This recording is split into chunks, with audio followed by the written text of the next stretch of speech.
So welcome to the Nano VNA. So before we can do any testing, we got to do a couple things, including get calibrate properly for the bands that we're using. So let's do this. Let's turn it on. Ooh, I might need, no, we'll have enough charge here. Okay, so first thing we got to do, I'm going to switch hands here, is we tap and we set our, I'm going to have to do it this way. Set our marker. Not marker. Okay, there we go. Hit back. Stimulus. There we go. We want to hit start.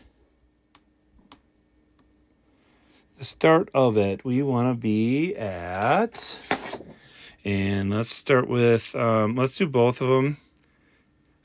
So 6 meters is 54 megahertz and 10 meters is 28. So the start is going to be at 28 megahertz, but because we're assuming it's long, so we should be okay. But we're going to do 26 megahertz to start with. And then our stop is going to be 54. Let's go 60 megahertz. So now our start is 26, if you can read that, and 60 is our high. So now we have limited what we're seeing here, and now we got to calibrate. So we click on calibrate. We hit back. We hit calibrate. We hit calibrate. So first thing you got to do is put on the open load. Or that's not open. Here's the open. So open is kind of what it sounds like.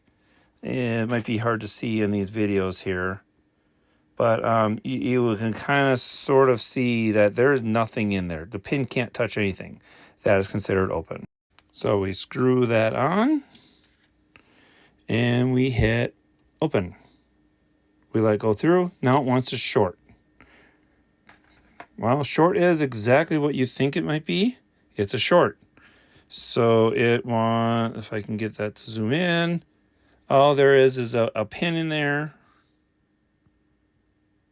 That's going to be the last. You'll see the pin, and it literally shorts out the ground and the center. So I forgot to hit record. I got the short installed. I hit short, and it went through its cycle. So now we need to attach the load. Oh shit! So we finished calibrating everything with the 50 ohm load. And now you'll see pretty much across the band, it's pretty much 1-to-1. This down here is your one line. I forgot where all the rest of the lines are off the top of my head. But you'll see it's about a 1.038. And all this is a 50 ohm dummy load. So this is essentially a perfect antenna, if you will, except it doesn't radiate. So we're going to hook up the antenna and then we'll start testing. Okay, so this is going to get a little awkward because I thought I had a little more cable, but this is the coax for the dipole. And so hopefully we can get this positioned where you can see. So what we're looking at now is, where is it? Right there. So your middle of the frequency is going to be listed right here. I don't know if I can go back here and do this. That might be better. And I'll tilt it like that. There we go. That might work. There we go. So you can see, so we come back here. Our lowest point is at 27 megahertz, which if you look over here, 27 is below the middle of our band here. So we want to, so that is 2.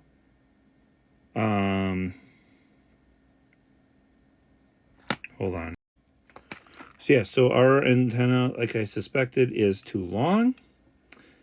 And I had to do some quick mental math to make sure I wasn't going crazy here. So we want that to actually be up to probably right around 29 megahertz, 28,720, somewhere around there. So we're a little long there, and we knew that. And then we want to go all the way up to 50 megahertz.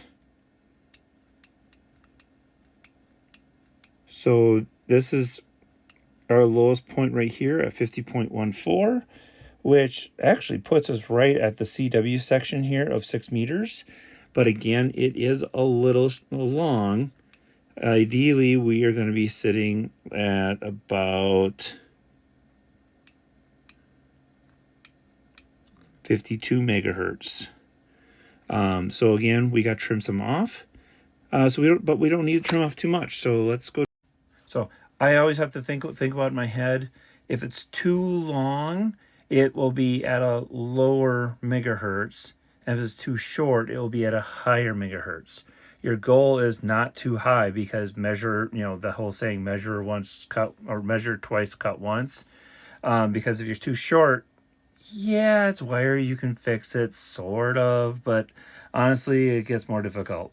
It's better if you go long and then you narrow it up. And honestly, I think I'm going to cut off, I'll probably go safe and cut off about a inch or two, maybe, is it?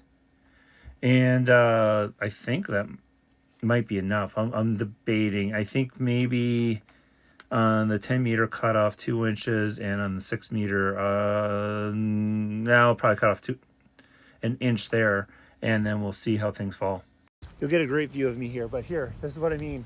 Literally just cut off about a couple inches. Pick up the garbage. That's all I'm doing. I'll come back once I'm done. Okay. Now we look at where we're at. Low points is at 50 megahertz, 50.4. So again, ideally, I'm going to have to cut a couple inches off yet. Definitely did not cut off enough there. Let's go down to our 10 meter.